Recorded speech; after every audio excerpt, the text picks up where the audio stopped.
Indeed. Let's see if we can get that confirmation by bringing in the White House Press Secretary Karoline Leavitt. Caroline, great to see you in what may be your last television appearance before you go off on maternity leave. It's very exciting for your family, I'm sure. So can you confirm that Jared Kushner and Steve Witkoff are headed to Islamabad to meet with the Foreign Minister Araghchi?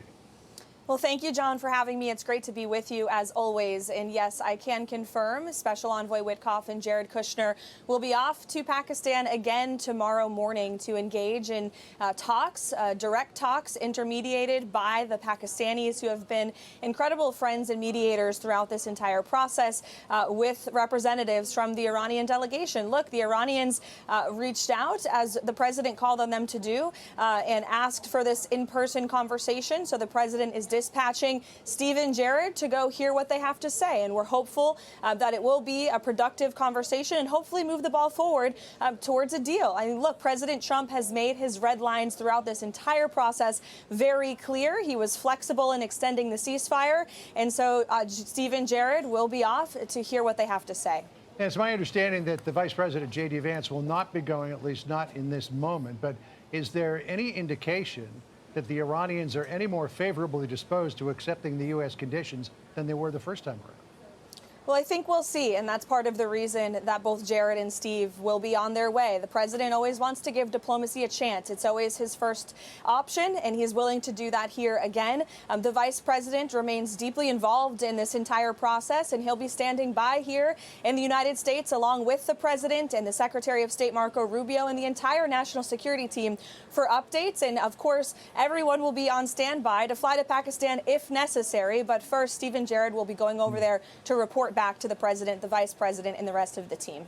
All right, definitely going to be a busy weekend of news. The big issue in the last couple of days has been these Iranian fast boats, the Mosquito Fleet, as the Secretary of War has been calling it, harassing ships of various registries, not allowing them to pass through the Strait of Hormuz, going up and actually shooting at them from these fast boats. Here's what the Secretary of War said about that earlier today. Iran's battered military, the IRGC specifically, has been reduced to a gang of pirates with a flag. They cloak their aggression in slogans, but the world now sees them for what they are: criminals on the high seas. They don't control anything. They're acting like pirates, acting like terrorists. So the Navy, for the most part, lies at the bottom of the ocean. And you've got these fast boats running around. The United States Navy has got plenty of practice shooting drug boats out of the water. Why not just apply that process here? Well, you heard it straight from the Secretary of War this morning, and he's doing an incredible job on behalf of the president and our armed forces. And you heard it from him. The Iranian Navy, which was once the most powerful naval fleet in the Middle East, has now been reduced to piracy. These IRGC members, these Iranian terrorists, are running around like pirates in the Strait.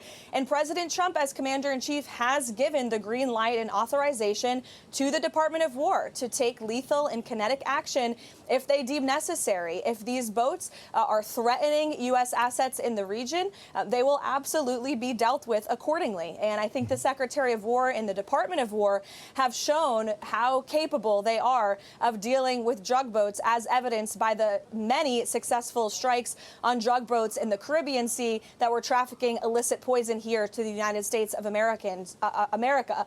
So when the Commander-in-Chief gives an order to the Secretary of War, it is effectuated on when and if necessary. And we have shown that we have the most powerful military in the world. And the United States Navy is doing a tremendous job with this highly effective blockade in the Strait of Hormuz, which is exerting maximum leverage over the Iranian regime. We are strangling their economy, and it's getting weakened by the second. Of course, there's no end of criticism from the Democratic side of the political aisle on this. Not sure what their plan would be to do things differently. But Mark Dubowitz from the Defense of Democracies, who'll be on this program an hour from now, came out and said that, look, a lot has gone very right with Epic Fury, though there are some things left to do, including Battle of Hormuz, the Red Sea to Houthis, enrichment material, what to do about that. Pickaxe Mountain, which was this new facility that they're burying 300 meters below the hard granite of the Iranian mountains. Internal repression of Iranians, reconstitution of nuclear missile proxies, and other items. You know, I have a lot of Persian friends. I run into a lot of people of Iranian descent in this country. I'm sure you do too. To a person, they're all saying, Mr. President, please finish this. Don't leave these guys in charge. Just get it over with. Well, President Trump has been clear from the beginning what the objectives of this mission were. The objectives of Operation Epic Fury were, of course, to significantly diminish the Iranian regime's ballistic missile capability, which we have done. It was to completely annihilate their Navy, which we have done. As I said previously, it is sitting in the bottom of the sea. We've taken out more than 160 of their naval vessels.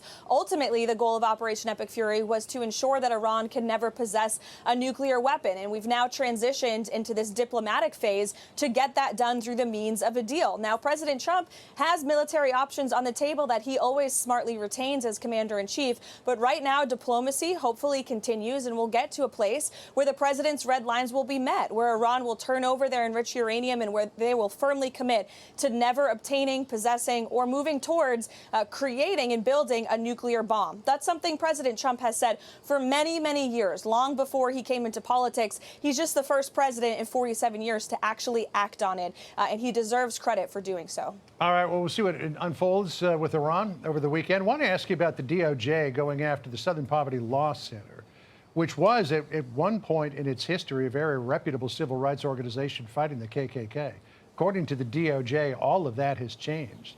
And I guess the thing that's probably most relevant to President Trump is that they were paying the person who was involved in that Unite the Right rally in Charlottesville, which was one of the biggest points of criticism for this president during his first term. What's his thinking on what's going on now with the DOJ and the SPLC?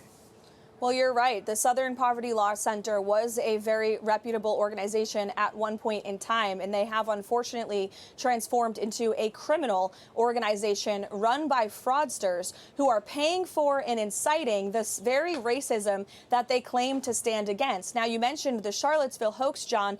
It's a brilliant point because that is one of the most vicious and egregious smears that has been used against President Trump over the course of the past 11 years since he got himself into politics. And this group funded some of the funders of that hoax that not only the media ate up like candy, but that the Democrats ran campaigns on. If you recall, in 2020, Joe Biden launched his campaign for president on the basis of the Charlottesville hoax. It was a total lie, and it was funded by this organization that claims to stand against racism. I'm glad to see accountability is being had thanks to the Department of Justice, and I would like to criticize the legacy media. If you read articles about this case and this indictment in the New York Times, they're trying to claim that this is a weaponization of justice from the Trump DOJ. It couldn't be further from the truth. This was a grand jury indictment made up of Americans who realized that this organization was engaging in criminal activity, and they need to be held accountable for it. Yeah, well, the accusations in the indictment certainly are shocking, to say the least.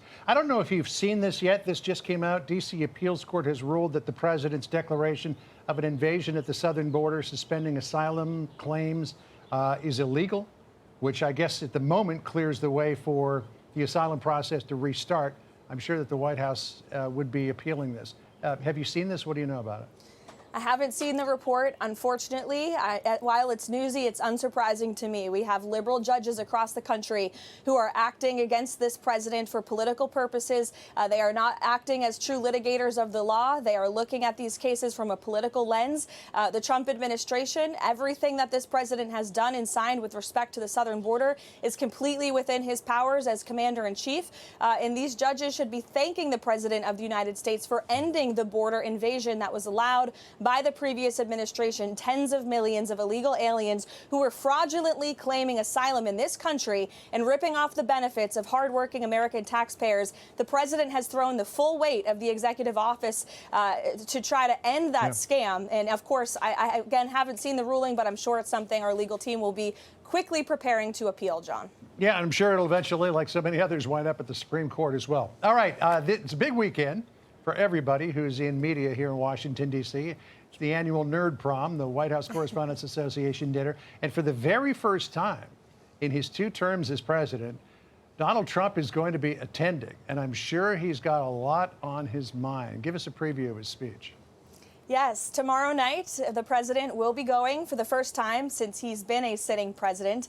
I think it's very fitting that he's going in the 250th year of our nation's birthday, since he is the most accessible and transparent president our nation has ever had. I could tell you, John, without getting ahead of the president, he is going to give a very entertaining speech, not just for all of those journalists in the room tomorrow night, but for the entire country. So your audience should tune in to the president's speech tomorrow night. It's going to be a good one. All right, looking forward to it. And if we don't see you again before the big day, congratulations on the birth of your second child, and we look forward to you coming back. Thank you, John. I'll be back soon. God bless you. Thank you. All right, appreciate it. We'll see you tomorrow night. Thanks. Thank Bye, you. Be sure to like and subscribe for all the Fox News latest on YouTube and catch full shows streaming now on Fox One.